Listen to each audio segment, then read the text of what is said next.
What we have now is a completely neurotic population obsessed with security and safety and crime and drugs and cleanliness and hygiene and germs. There's another thing, germs. Where did this sudden fear of germs come from in this country? Have you noticed this? The media constantly running stories about all the latest infections, salmonella, E. coli, hantavirus, bird flu.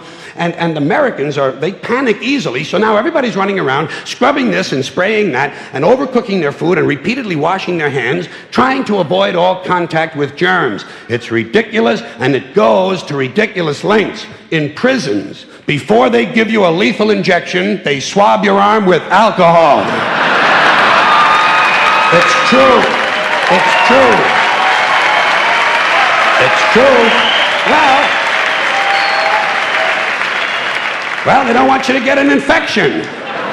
And you can see their point. Wouldn't want some guy to go to hell and be sick. It would take a lot of the sportsmanship out of the whole execution.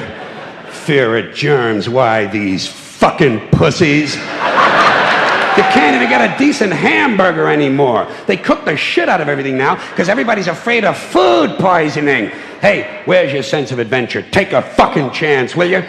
You know how many people die in this country from food poisoning every year? 9,000. That's all. It's a minor risk. Take a fucking chance, bunch of goddamn pussies. Besides, what do you think you have an immune system for? It's for killing germs. But it needs practice. It needs germs to practice on. So listen. If you kill all the germs around you and live a completely sterile life, then when germs do come along, you're not going to be prepared. And never mind ordinary germs, what are you going to do when some super virus comes along that turns your vital organs into liquid shit? I'll tell you what you're going to do. You're going to get sick, you're going to die, and you're going to deserve it because you're fucking weak and you got a fucking weak immune system. Now, God damn it. Hey. All right. Let me tell you a true story about immunization, okay? When I was a little boy in New York City in the 1940s, we swam in the Hudson River, and it was filled with raw sewage, okay? We swam in raw sewage, to cool off. And at that time, the big fear was polio. Thousands of kids died from polio every year. But you know something? In my neighborhood, no one ever got polio. No one ever. You know why? Because we swam in raw sewage. It strengthened our immune systems. The polio never had a prayer. We were tempered in raw shit. So personally, I never take any special precautions against germs. I don't shy away from people who sneeze and cough. I don't wipe off the telephone. I don't cover the toilet seat. And if I drop food on the floor, I pick it up and eat it. I eat it. Yes, I do. Even if I'm at a sidewalk cafe in Calcutta, the poor section, on New Year's morning during a soccer riot.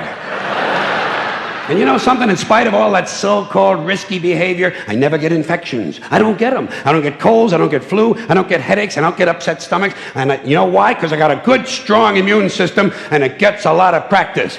My immune system is equipped with the biological equivalent of fully automatic military assault rifles with night vision and laser scopes.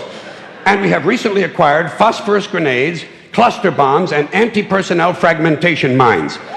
So, when my white blood cells are on patrol, reconnoitering my bloodstream, seeking out strangers and other undesirables, if they see any suspicious-looking germs of any kind, they don't fuck around. They whip out the weapons, they wax the motherfucker, and deposit the unlucky fellow directly into my colon. Into my colon. There's no nonsense. There's no Miranda warning. There's none of that 3 strikes and you're out shit. First defense, bam, into the colon you go.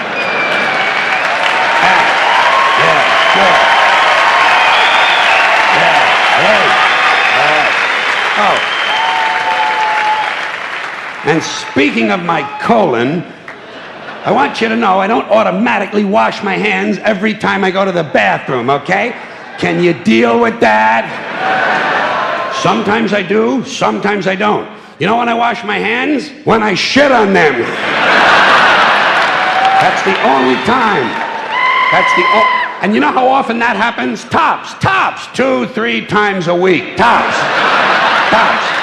Maybe a little more frequently over the holidays. You know what I mean?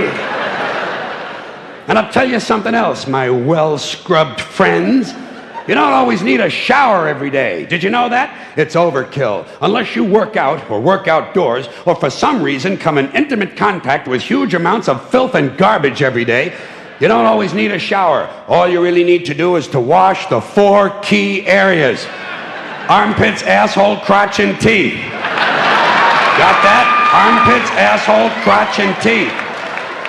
In fact, you can save yourself a whole lot of time if you simply use the same brush on all 4 areas.